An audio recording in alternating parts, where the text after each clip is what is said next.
ನಿಜಕ್ಕೂ ಇದು ಪಾಕಿಸ್ತಾನದ ಕೆಟ್ಟ ಮನಸ್ಥಿತಿಗೊಂದು ನಿದರ್ಶನ ಉದಾಹರಣೆ ಅಂತ ಹೇಳಬಹುದು. ಸಾವಿನ ಮನೆಯ ಕದ ತಟ್ಟಿ ಬಂದಿದೆ ಇಂಡಿಗೋ ವಿಮಾನ. ಈ ಕಥೆ ನೀವು ಕೇಳಲೇಬೇಕಾಗತ್ತೆ ಏನಾಗುತ್ತೆ ಅಂತ ಹೇಳಿ. TMCಯ 5 MPಗಳು ಸೇರಿ 220 ಜನ ಈ ಒಂದು ವಿಮಾನದಲ್ಲಿ ಪ್ರಯಾಣ ಮಾಡ್ತಾ ಇದ್ರು. ಅಷ್ಟಕ್ಕೆ ಅಷ್ಟು ಜನ ಇವತ್ತು ಬದುಕಿದ್ರೆ ಇದು ಪವಾಡ ಸದೃಶ. ಇವರಿಗೆ ಇನ್ನೊಂದು ಜನ್ಮ. ಯಾರೆಲ್ಲ ಈ 220 ಜನ ಇಲ್ಲಿ ಟ್ರಾವೆಲ್ ಮಾಡಿದಾರಲ್ಲ, ಇದು ಇವತ್ತಿನಿಂದ ಇವರಿಗೆ ಇನ್ನೊಂದು ಜನ್ಮ. ಇದು ಏನಾಗಿದೆ ಅಂತ ಹೇಳಿದ್ರೆ, ವಿಮಾನ ಬಿದ್ದೇ ಹೋಗ್ಬಿಡ್ಬೇಕಾಗಿತ್ತು. ಇದು ವಿಮಾನ ಬಿದ್ದೇ ಹೋಗ್ಬಿಡ್ಬೇಕಾಗಿತ್ತು. ಅಂಥ ಸನ್ನಿವೇಶದಲ್ಲಿ ಪಾಕಿಸ್ತಾನದ ವಾಯುಸೀಮೆಯಲ್ಲಿ ಈ ಒಂದು ವಿಮಾನ ಇತ್ತು. ಏನಾಗುತ್ತೆ, ಅವ್ರು ಕೇಳ್ಕೊಂಬಿಡ್ತಾರೆ, ವಿಮಾನ ಏನೋ ಹೊಡೆತಕ್ಕೆ ಸಿಕ್ಕಾಕೊಂಬಿಟ್ಟು ಅದರ ಮೂತಿ ಎಲ್ಲ ಛಿದ್ರ ಆಗಿಬಿಟ್ಟಿದೆ ಅಪ್ಪ, ನಿನ್ನ ಒಂದು ವಿಮಾನ ನಿಲ್ದಾಣದಲ್ಲಿ ಇಳಿಯೋಕ್ಕೆ ಒಂದು ಅವಕಾಶ ಮಾಡಿಕೊಡು, ವಿಮಾನ ಅಪಾಯಕಾರಿ ಸ್ಥಿತಿಯಲ್ಲಿದೆ, ಇದು ನಾಗರಿಕ ವಿಮಾನ. ಗೊತ್ತಿರುತ್ತೆ, ಅವ್ರಿಗೂ ಗೊತ್ತಿರುತ್ತೆ. ಏರ್ ಟ್ರಾಫಿಕ್ ಕಂಟ್ರೋಲ್ ಅಂತ ಬಂದಾಗ ಯಾವ ವಿಮಾನ ಯಾವುದು ಅಂತ ಗೊತ್ತಿರುತ್ತೆ. ನೋಡ್ತಾ ಕೂಡ ಅವ್ರಿಗೆ ಗೊತ್ತಾಗುತ್ತೆ. ಅದು ವಿಮಾನದ ಒಳಗಡೆ ಕೂಗಾಟ ಇರುತ್ತೆ, ಚೀರಾಟ ಇರುತ್ತೆ. ಎಲ್ಲ ದೇವರು ಕಾಣಿಸ್ಬಿಟ್ಟಿದೆ ರೀ ವಿಮಾನದಲ್ಲಿದ್ದವ್ರಿಗೆ. 220 ಪ್ರಯಾಣಿಕರಿಗೆ ಯಾವೆಲ್ಲ ದೇವರುಗಳು ಅವರ ಕಣ್ಣು ಮುಂದೆ ಬಂದಿದ್ದಾರೆ ಅಂತ ಹೇಳಿದ್ರೆ ಅಸಾಧ್ಯ. ಅಷ್ಟು ಜನ ದೇವರುಗಳು ಬಂದು ಹೋಗ್ಬಿಟ್ಟಿದ್ದಾರೆ. ದೆಹಲಿಯಿಂದ ಶ್ರೀನಗರಕ್ಕೆ ಈ ವಿಮಾನ ಹೋಗ್ತಾ ಇತ್ತು. ಡೆಲ್ಲಿ ಟು ಶ್ರೀನಗರ್. 36,000 ಅಡಿಗಳ ಎತ್ತರದಲ್ಲಿ ವಿಮಾನ ಹಾರಾಡ್ತಾ ಇದೆ. ಇದ್ದಕ್ಕಿದ್ದಂತೆ ವಿಮಾನದ ಮುಂಭಾಗ ಅಥವಾ ಮೂತಿ ಭಾಗ ಇದೆಯಲ್ಲ ವಿಮಾನದ್ದು, ಇದೇನಾಗ್ಬಿಡುತ್ತೆ, ಛಿದ್ರ ಆಗಿಬಿಡುತ್ತೆ. ಟರ್ಬ್ಯುಲೆನ್ಸ್ಗೆ ಸಿಕ್ಕಾಕೊಳ್ತೋ ಅದು, ಅಥವಾ ಆಲಿಕಲ್ಲಿನ ಹೊಡೆತಕ್ಕೆ ಸಿಕ್ಕಾಕೊಳ್ತೋ, ತೀವ್ರವಾದಂಥ ಗಾಳಿನೋ ಪ್ರತಿಕೂಲ ಹವಾಮಾನವೋ ಏನೋ ಒಂದು ವಿಮಾನದ ಮೂತಿ ಅಂತೂ ಡ್ಯಾಮೇಜ್ ಆಗಿಬಿಡ್ತು. ಆದಾಗ ನಿಮ್ಗೆ ಏನಾಗ್ಬಿಡುತ್ತೆ, ವಿಮಾನದ ಒಳಗಡೆ ಅದರ ಮೂಲಕವಾಗಿ ಗಾಳಿ ಬಂದಾಗ ಅದರ ಬ್ಯಾಲೆನ್ಸ್ ತಪ್ಪಿಬಿಡುತ್ತೆ ನಮ್ಮ ವಿಮಾನದ್ದು. ಒಳಗಡೆ ಅಪಾರವಾದಂಥ ಒಂದು ಗಾಳಿ ನುಗ್ಗಿಬಿಡುತ್ತಲ್ಲ. ನಿಮಗೊಂದು ಕಾರಲ್ಲಿ ನೀವು ಹೋಗ್ತಾ ಇರ್ತೀರಿ ಅಂತ ಅಂದ್ಕೊಳ್ಳಿ.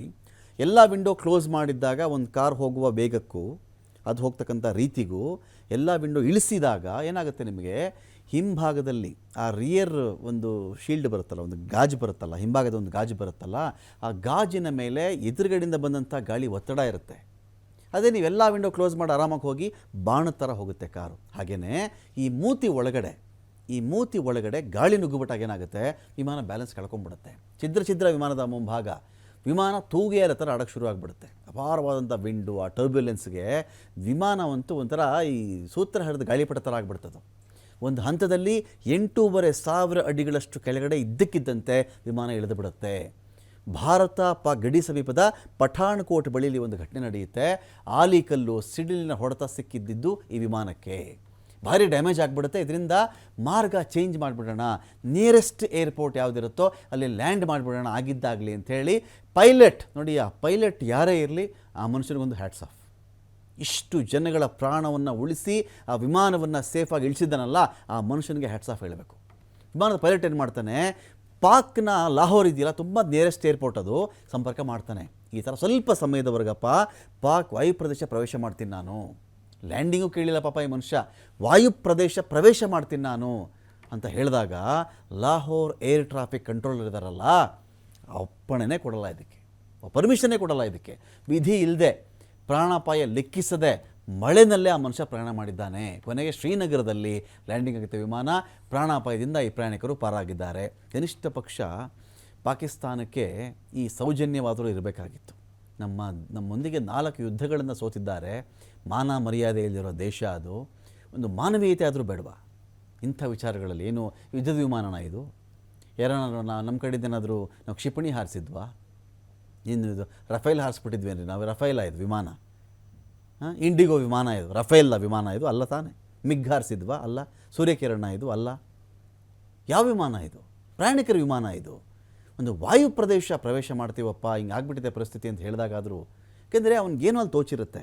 ಅಲ್ಲಿ ಅಕಸ್ಮಾತು ಅಲ್ಲಿ ಹವಾಮಾನ ಸ್ವಲ್ಪ ಪರವಾಗಿಲ್ಲ, ಇಲ್ಲಿ ತುಂಬ ಮಳೆ ಇದೆ, ಗಾಳಿ ಇದೆ, ಸಿಡಿಲಿದೆ, ಟರ್ಬ್ಯುಲೆನ್ಸ್ ಜಾಸ್ತಿ ಆಗ್ತಿದೆ ಅಂತ ಬಂದಾಗ ಏನೋ ಕೇಳ್ಕೊಂಡಿರಬಹುದು, ಅವನು ಸಹಕರಿಸಬಹುದಾಗಿತ್ತಲ್ವ ಅಂತ ಪ್ರಶ್ನೆ ಇಲ್ಲಿ.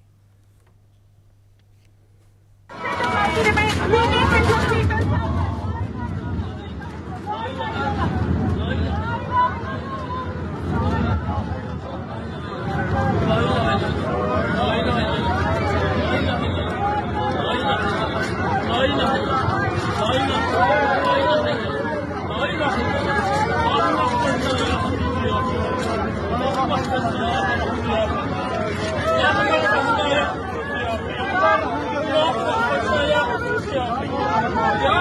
Thank you.